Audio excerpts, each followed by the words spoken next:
Good news mga kabayan! Hukbong sandaran ng Pilipinas makatatanggap ng military grant na mula sa bansang Japan. Makatatanggap din tayo ng mga multi-role helicopter at isang dosenang attack helicopter.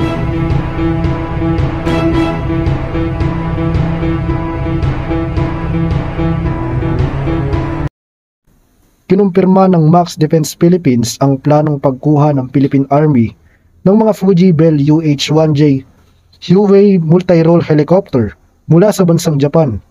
Nagpakita rin ng interes ang Philippine Army na kumuha ng hindi bababa sa isang squadron o 12 units ng Fuji Bell AH-1S Cobra attack helicopters na kung saan ay nakaschedule na sa pagre-retiro mula sa serbisyo ng Japan Self-Defense Force.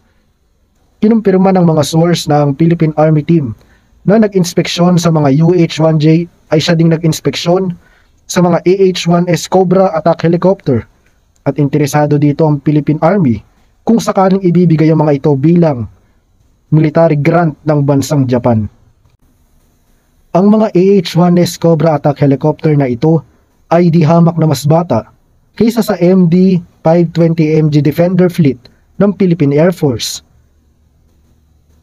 Ang isang squadron ng mga ito ay magbibigay sa Army ng kakayahang magsagawa ng air support sa mga tropa nito at hindi na kailangan pang umasa sa Air Force.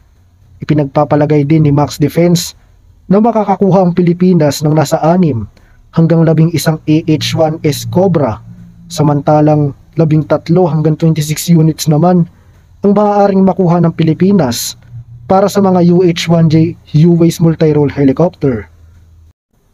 Nagdodonate ang Japan ng UH-1J Huey multi-role helicopter sa Philippine Army bilang bahagi ng military grant, sabi ng isang mataas na opisyal ng militar, upang palakasin ang limitadong kakayahan ng Pilipinas at tanda ng lumalagong ugnayan sa pagtatanggol sa pagitan ng dalawang bansa. Ang Japan Ground Self-Defense Force ay magbibigay ng grant ng UH-1J helicopter sa Philippine Army sa mga darating na taon.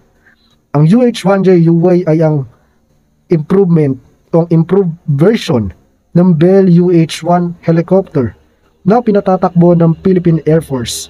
Kasama sa mga improvement nito ay ang isang vibration reduction system, night vision goggle, compatible cockpit, at infrared countermeasures.